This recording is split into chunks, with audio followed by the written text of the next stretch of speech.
previously, I gave this presentation at Stockton University in March for something called the Pineland Short Course, which is a one-day thing. And Joe Walsh, as he was looking at the thing and asking the screen and asking me what it was about, it dawned on me that I never changed the date on that slide. And so, don't think it's March 10th. Here's where this started. It started in a meeting of the Sons of the American Revolution when I gave a presentation on the affair at Chestnut Neck. And I made a statement, and that was that of the 30 pension applications that have survived from people that would now live in what's called Atlantic County, about 6 or 7 of them said that the first thing they did in late 1775 or early 1776 was go down in a boat and go out to the inlet and build a watch fort. At one time, it probably had 2 cannon in it. We actually have the bill for them. And we have a letter saying they were moved. But that's all we know about it. Another person in the Sons of the American Revolution said the inlet couldn't have been there because it's not there now.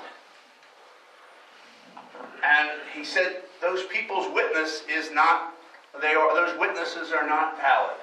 And so we decided to see if we could prove it. And prove it we did, from letters written to Colonel Richard Summers by Major Payne on the island watching the British trying to get in for the affair at Chestnut Neck.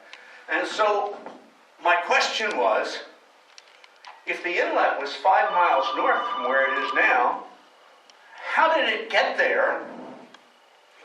That's not your cell phone, by the way. We can't turn off our phone. And so we can't follow our own request. And so being able to show and prove how inlets move was where this all started. It came solely from my curiosity, and I think it's a fascinating story. So as we go on, I want to thank you for coming. There's an email that'll be on the final screen if you need to reach me for anything. But here's the question I want to begin with, because this was first given at the Pineland Short Course. So what on earth could the Pinelands have to do with changes in our beaches, our breaches, my cute word that starts with a B for inlets, and bays over the last 400 years? And my statement at the bottom is simple. Be patient.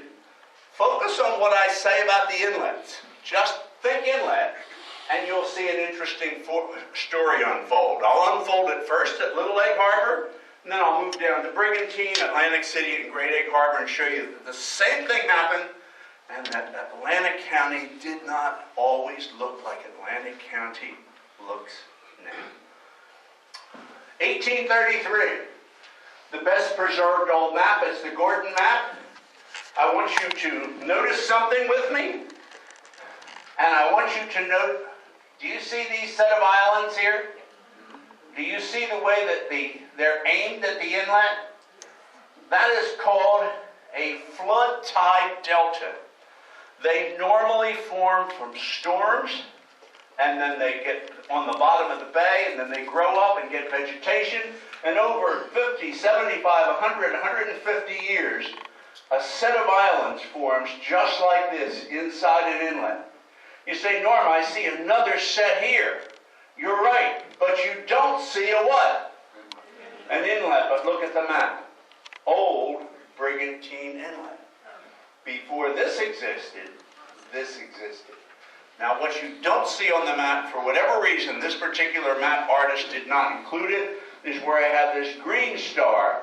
There is another set of islands even today. And that came from this inlet, which was the inlet that was here during the American Revolution. So here's my statement to you. If you're looking at a map and you see a set of flood tide delta islands, guess what was there at some time in our history in the last 400 or 500 years? An inlet, that's correct. And that's what we're going to talk about tonight. Now, this is an 1841 map, only 8 years later, done by the U.S. government, and that missing flood tide delta, there it is right there. Here's the inlet. It's reversed this time. Here's the ocean, the inlet, and can you see how it cuts out? And this little inlet right here is called Soldier's Hole because the Revolutionary Fort was right here on this point. And what they could do is they could either come through this creek back here to warn the people in Atlantic County, or come through this creek to warn the people in what today is Burlington County. And they are the three areas that I showed you in the previous map. Now I want to keep on moving so I don't get bogged down. I want you to ask this question in your own mind. Why do inlets move around? The quick answer that people give is, oh, they move, Norm, because of our storms. Well, that's true to a degree, but it's not the whole picture, and not anywhere near the whole picture. They move because of a thing called longshore currents. How many of you have gone to the beach in your lives with yourself, your kids, your grandkids? Now, I want you to picture this. I'm 16. I'm with my friends. I'm in Atlantic City. There's a dozen of us. And we go down to the beach at Providence Avenue, right near the old high school, right near where the new Stockton campus will be. And we're out there, and we're out further than we should be during the day because we went in the evening so the lifeguards couldn't bother us.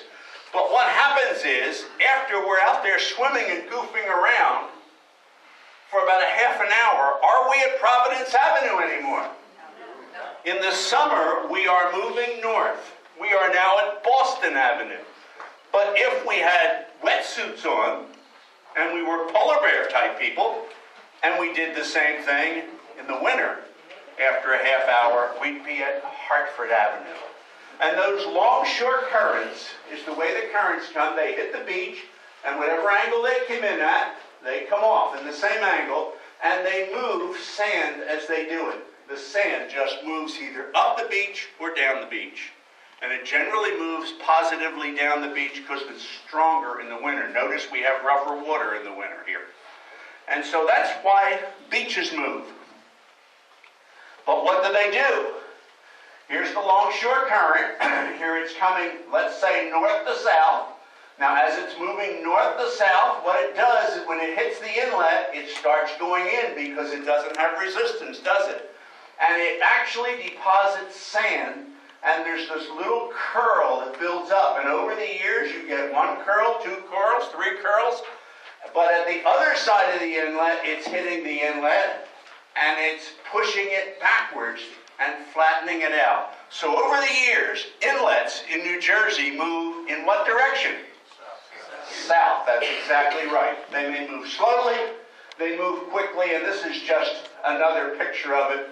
Looking down on it, you can see the additions of sand here and the cutting away of sand there. But are you getting that picture? Okay. Now, you say, Norm, how do we get new inlets forming? What's the process? Now, this was fascinating to me when I found it because I had no idea this. Here's a picture of an island. I don't want to be in your way, sir. And this is what's called the foredune, the large dune, whatever it is, that's usually in the front of an island. Now, we don't have them as much today because we knocked them down to get rid of the greenheads and mosquitoes in the 1860s and 70s for Atlantic City and the other places. But over the years, the beach in front of the foredune will be worn down by those longshore currents. Does that make sense? It just keeps moving sand. Then what will happen, before a storm, but with little storms, eventually the beach line will get so close to the dune that it will start eroding away at the dunes, pecking at the dunes, and it will make canyons in them, if you will, openings. Then what happens when a storm comes along, say Sandy, for argument's sake, and remember this, now I'm going to turn my back to you intentionally. When Sandy is coming, and we're going to make this line the coast right here. When Sandy is coming up the coast, it's turning counterclockwise. So which way is it pushing the water in? And the waves, and those waves knock down the rest of the dunes. But they don't cut an inlet. They just flatten it down and at best make a little gully. But during a storm, not only is sand pushed, I have a niece and her husband who live at Sweetwater on an island in the middle of the Mullica River. locks was built so that they could handle as much as 6 to 7 feet of water above normal tides. They were within 6 inches of that limit during Sandy. So that means covering their island was about 6 feet of water. Plus the extra foot that it doesn't usually come up to the island. They had 7 feet of water. Jim Mason, our member that's also the former Atlantic County traffic engineer, helped me find on the DEP website, and that's exactly what the average was up at Sweetwater, 7.5 feet over average water. That's a lot of water. And now all that water pushes up the river valley. And the storm, here it is. But eventually, what does this hurricane do? It moves away and moves north and goes and bothers Long Island and leaves us alone. And what has to happen to all that water? The tide will drop. Gravity will force it faster than anything. And when that water comes out, that's what cuts the brand new inlet, because it has to go somewhere. So are we okay kind of with that picture? Now that we understand that, let's go to our geography. This is what the Mullica River watershed looks like. When I did this at Stockton, now I have to tell you I haven't had a mathematics course since calculus my first year at Temple University. And I made the terrible mistake of trying to calculate with my old geometry how much water would be pushed up there and how much water would come out. And I expressed that at Stockton with a lot of caveats. But one of the physics professors was not happy with my math. And so that slide has been dutifully removed from the presentation because he says I exaggerated it by about half. But I can tell you that even with half, the water was in the billions of gallons coming out of the Mullica River watershed, and so would it have come out of the Great Egg Harbor watershed in the same way. And so I wanted you just to see how big that was. Now, here's a picture that gives you the same thing. The water comes in and it builds this flood tide delta inside those islands, and outside, of course, it builds an ebb tide delta, but we don't see that because that's underwater. And that's what we call shoals outside of an inlet. Now, what are they just, where do you think they're getting some of the sand to put on our beaches now? That's one of the best sand mines there are, right there, those big deltas outside inlets. And that makes our inlet usable again, which they're doing to Little Egg Harbor Inlet. Now, okay, now let's go to a real live map and talk about this. 2017, NOAA, the waterway map, available online. The red line shows the, how many of you have ever had your mind go blank? Okay. The water, the current, longshore current, thank you. You are wonderful and you're merciful, thank you.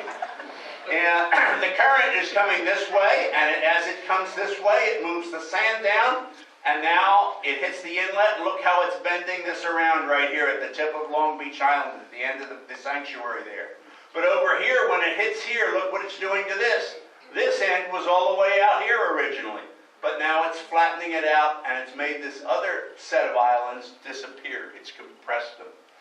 And you can still see those islands there and there, though. That is Great Bay, by the way. And this is the inlet. Now, do you see this old here? That's where the inlet was during the American Revolution. And here's where old Brigantine Inlet was. Here's where Brigantine Inlet is now. So, you say, Norm, Pinelands has a lot to do with cutting inlets. That's where the water gets stored, for the water to go out and just cut them. So now we take a tour, and we say, what has our area looked like over the years? Well, this is the way it looked to people in Europe in 1513, in a Dutch map, and there's something obviously missing from this map. Do you know what it is?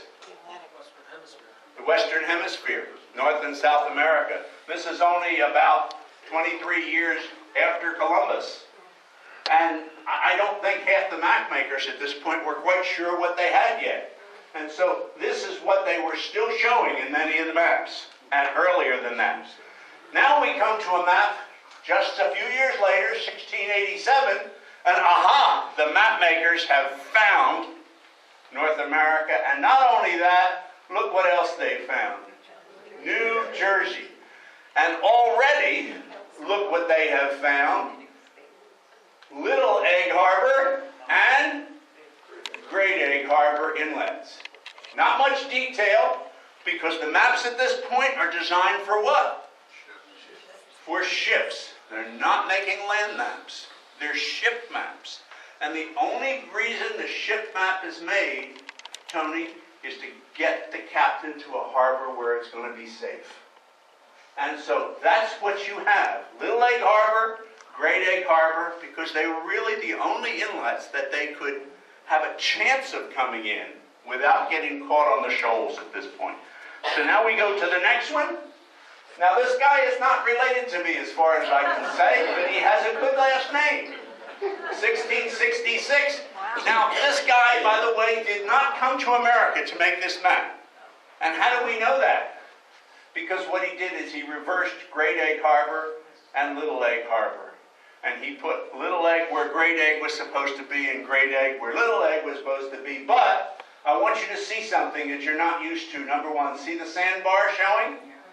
You're only going to get in that inlet at high tide. Look at Longport Ocean City Inlet. But what do you see in the middle of that inlet? Do you know what Longport Inlet was once about 3 times as wide as it is right now? With a 1.5 mile island out in the middle. That nobody ever named as far as I can tell. It was known by the unimaginative name of Sand Island. And you know why. Now, here we go into the 1700s, and here we have Little Egg Harbor Inlet. Now, by the way, this is not the Little Egg Harbor Inlet of today. This is Holgate. It's 5 miles north on Long Beach Island, and here is a sandbar. This is Brigantine Inlet, and look at the name of what we call Atlantic City Inlet today. Comfort Inlet, but by this time, what is Ocean City Longport Inlet called? Shoal Inlet, or Great Egg Harbor Inlet. Why? Because it was all shoals. And if you go out Longport Inlet today in a boat, you need to be real careful, or you are still going to find those shoals, and it's awful tough to get towed off of them. You say, it sounds like you know from experience.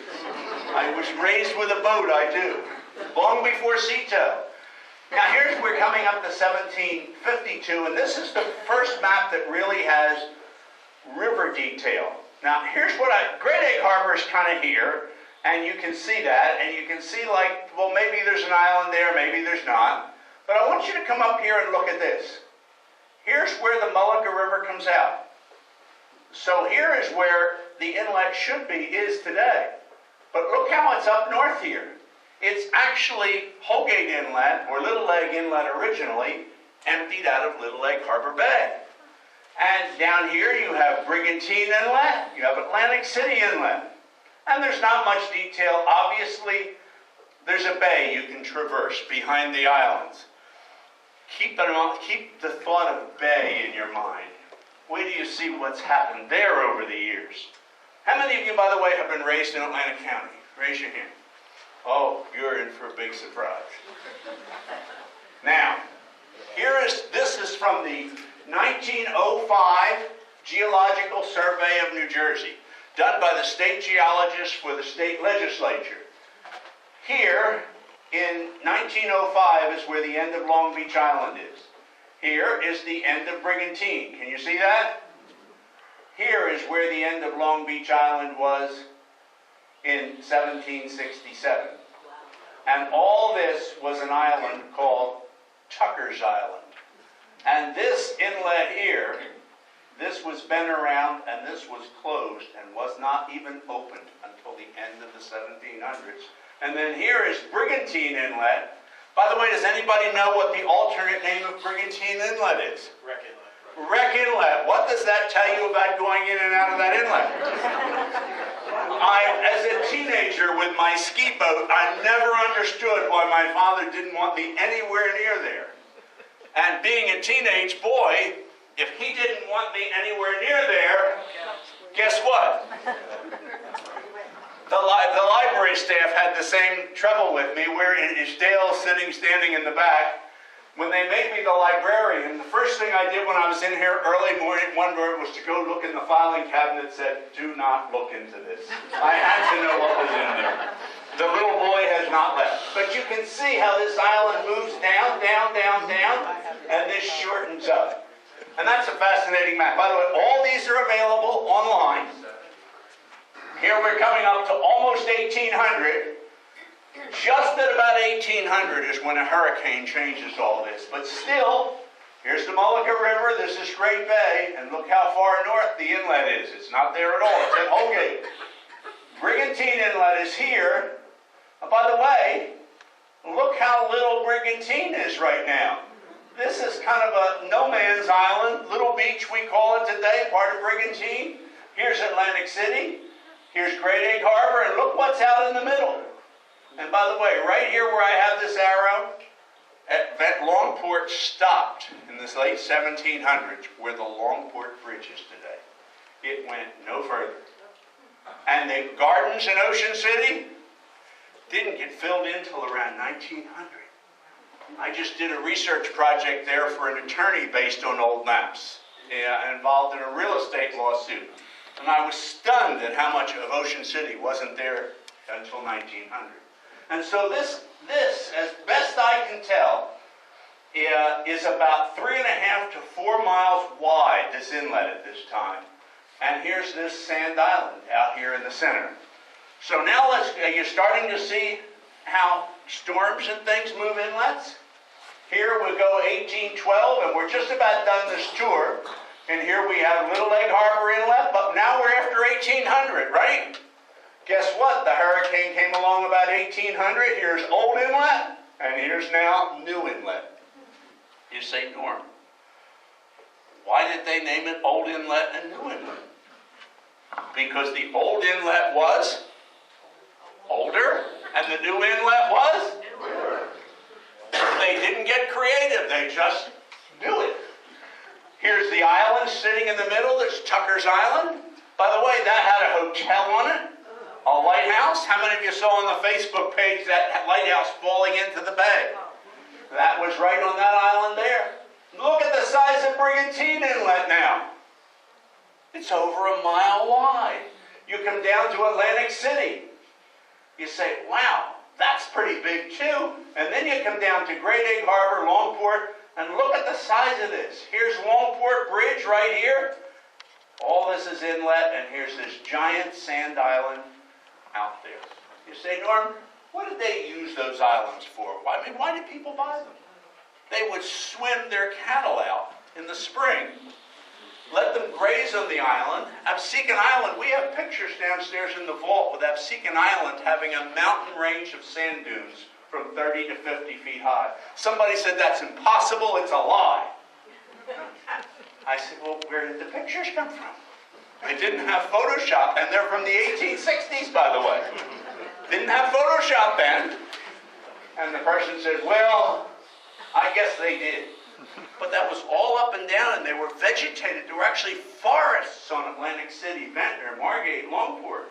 By the way, here's a question for you. Put this in the back of your head. How did they determine the borders between Atlantic City and Ventnor and Margate and Longport? And if your answer is anything like mine was a year ago, is I have no idea. But I'm going to give you an idea. And now we come back to the Gordon map, and we look what the hurricane in 1800, the storm did. It cut New Inlet, but those islands were there long before. Takes 100 years. So what do we know? That this inlet was once open in the past. Here's the old inlet that the British came in the American Revolution. Now, Joe, I want you to picture yourself in a sailboat. Not a good idea. Okay, not a good idea. Well, there's a shoal out here, and there's this narrow inlet, and the current's running this way. At this time, it's still in October, and now you have to figure a way to get in there. The British had to wait 3 days on the outside of the inlet before they came in.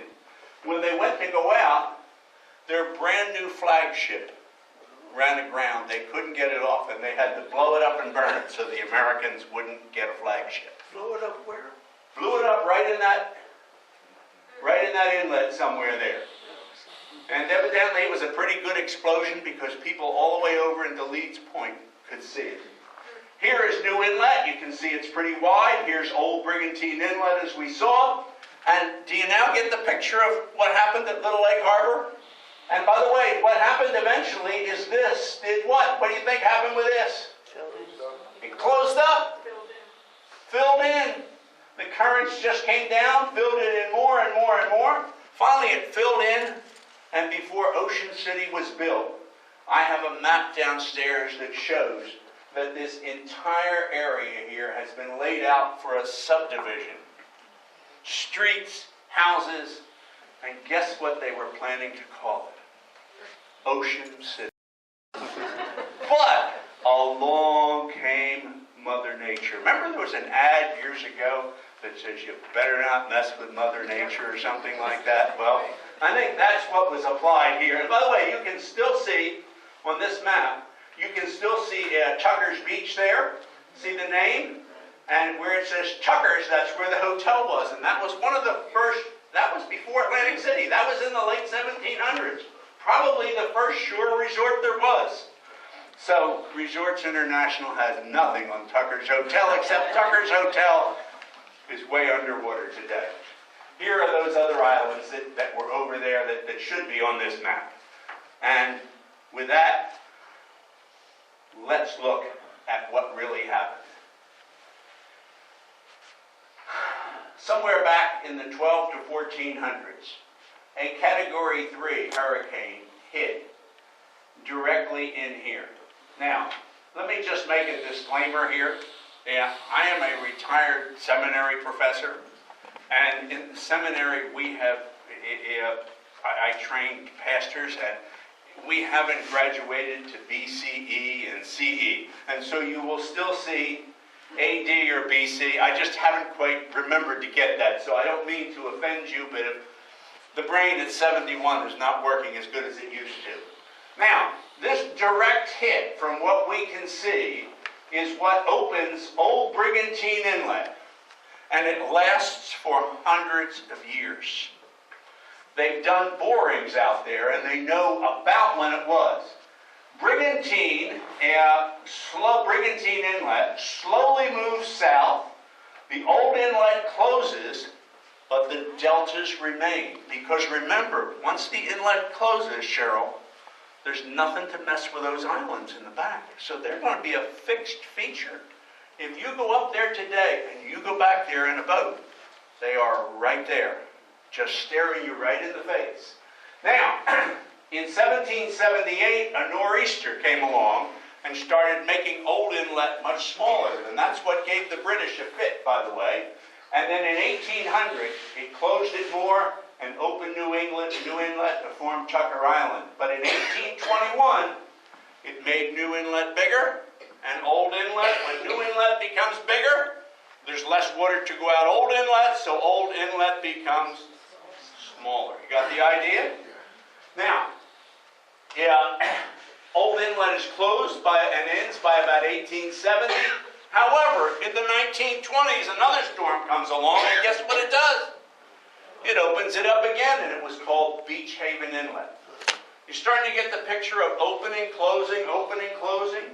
Now we get to the interesting stuff. Here, by the way, is a map, 1929, showing Beach Haven Inlet. Here's Little Egg Inlet today, just where it's supposed to be.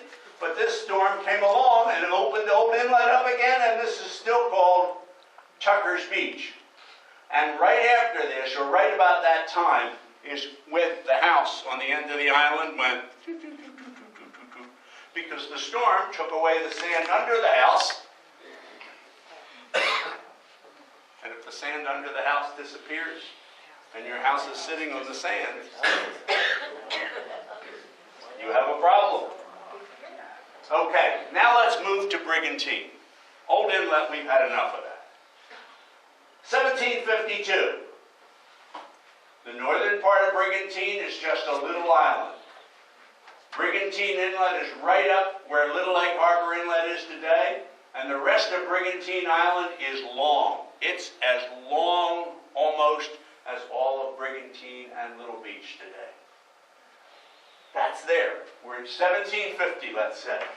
Now, we go to 1795, and we say, wait a minute, Norm, hold it just a second. Look at the size of northern Brigantine now. It's monstrous, and southern Brigantine is just this teeny little island. Right, because this inlet in here, the storms and the longshore current just keep moving it north and south, and north and south. You know, like a slinky toy went down the steps. Boom, boom, boom, boom, boom. We're an accordion. It just keeps on going up and down. We come into 1812. Well, wait a minute. You say, Norm, this island shrunk again, and now the bottom is big again. Excuse me. I just did something wrong. They're both the same size. Yes, and there's a big inlet at Brigantine Inlet now.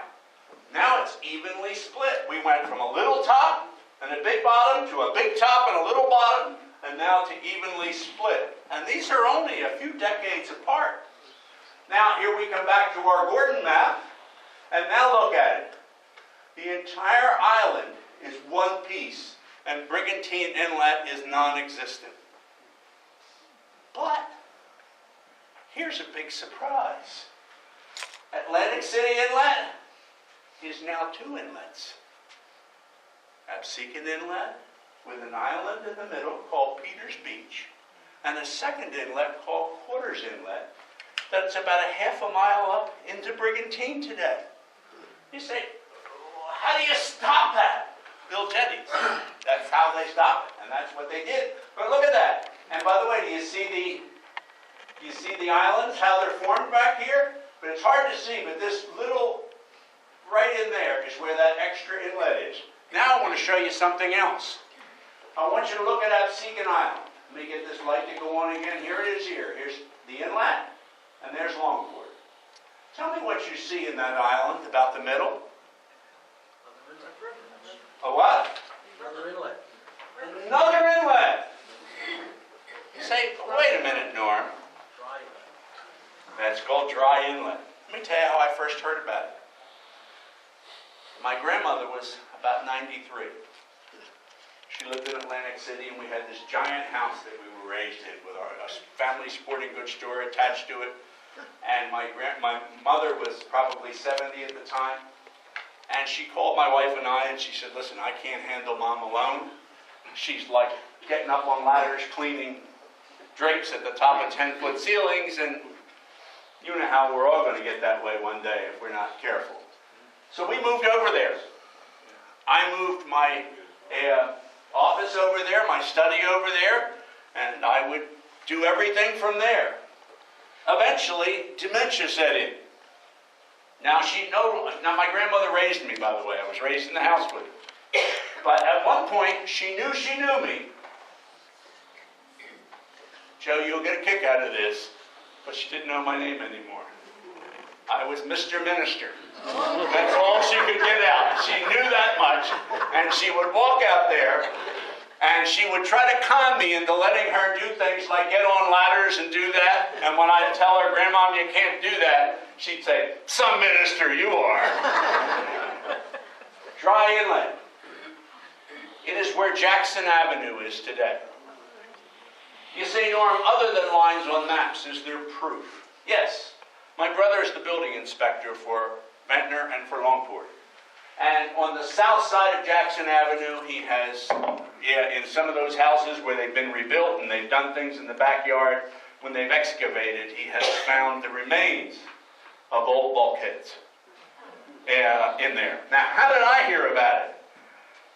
Dear Grandma was talking to Mr. Minister one day, and she said, I wish I could go on a train ride to Longport again. I said, really, Grandma? And she would sit there when I was doing lesson plans and everything. And I said, well, what did you do there? And she said, oh, I was 8 years old. My mom had just remarried. My stepfather was the county detective. And somebody robbed somebody in Longport. So he had to take the train down to investigate. And he decided to take me with him so we could pick beach plums. I had never heard of beach plums before in my life. Somebody has recently told me you can buy beach plum jam now in Cape May. But here's what she said to me. She said, Norm, we crossed over 2 bridges before we got there. Well, my first response was what? Come on now, Grandma. There's no bridges between Atlantic City and Longport. Well, if she were still alive, I would owe her an apology for doubting her, because there were 2 bridges. The second one was at Fredericksburg Avenue and separates Ventnor and Margate, and my brother has also, in those yards on the Ventnor side, found the remnants of old bulkheads there. And how deep they were, this inlet at one time was navigable. Fredericksburg Avenue, I have not found any record as to what it was called. It's just there. There was a 3rd inlet. People told me about it, and it shows up if you look at an old elevation map. And that is where Margate and Longport meet. And so that's how, in all probability, the borders of the cities were established. Ruth Taylor came along and she wanted to buy Longport from Margate, we'll say, from Ben Brenner.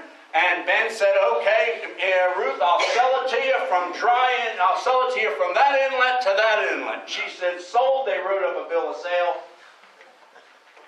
And the inlets are noted in some of the old deeds. And so that's what's there. Now, how many of you were raised on Absecon Island? Raise your hand. Oh, not too many. Look at this. The bay comes around, it's supposed to. It cuts over there to go in back of Bader Field. But look at the bay. It doesn't go out mile stretch. It keeps on going and goes all the way to Longport. Now there's a shock to me that our bay in Atlantic City traversed the entire length. Well, just like everything is moving up here, things are moving down in Ventnor, Margate, Longport, and Atlantic City, and I went back to that and didn't want to, excuse me. There we go. Okay, here is a clearer map from 1839 that shows not only dry inlet, but look at the bay going all the way down. You say, Norm, that bay cuts straight through Ventnor Gardens, most of Margate, and part of Longport. Right. You say, well, what happened to it? Progress before there was a DEP. Early versions of bulldozers and dump trucks, whatever they looked like, filled it all in the 1890s, the 1900s. By 1900, it's all gone. Now, here is the map of all maps. 1888 Cook's map. You can't see this in detail. I could not. The projector just won't get it up there in detail. But I want you to see this is Atlantic City. Here's the bay. Here's Bader Field. There's where the airport was built. Here it comes back here, and you can actually see the creek go off to become dry inlet at Jackson Avenue. You see it going down there? But here's the bay continuing all the way down to the where here in Ventnor and Margate, on the border of Ventnor and Margate, there's actually almost a big saltwater lake back there, like a bay in itself. And from there, where this pink is, it goes all the way down and comes out to there. What you can't see on this map, this is probably the most fascinating map. Whoever did this had the height of the sand dunes measured. And if you get a magnifying glass, you can see the topographical lines. And so somebody could take this map and actually draw a profile of what Absecon Island looked like before all the homes were built. And that map is in the State Archives. And so now we go to our last inlet, Great Egg Harbor Inlet with its island in the middle, and I'll rush here a little bit. We have a big watershed, so we know it's going to cut inlets in and out. We go to here, 1841. Here is Longport. Here is where the Longport Bridge would be today. Here is New Inlet here. Here's what's left of it. Here's Ocean City. Here's Old Inlet. And here's this strange looking sand island out there. Look at the shape of that island. Now, why is it shaped like that? Because the currents are swirling around it and moving the sand as they go. Here is the other inlet to show it's back here early on. And this is the state geologist report. And little by little by little, the longshore current continues to move more sand down here. Ocean City gets pushed in there, some storms added to it, but look right in here, you can barely see it. Here is the outline that in the late 1800s, Sand Island still existed. And this was all done, the maps that were used to make this by the state, they don't pretty much exist today. But that's how big Great Egg Harbor Inlet looked like. I want you to picture a Great Egg Harbor Inlet today.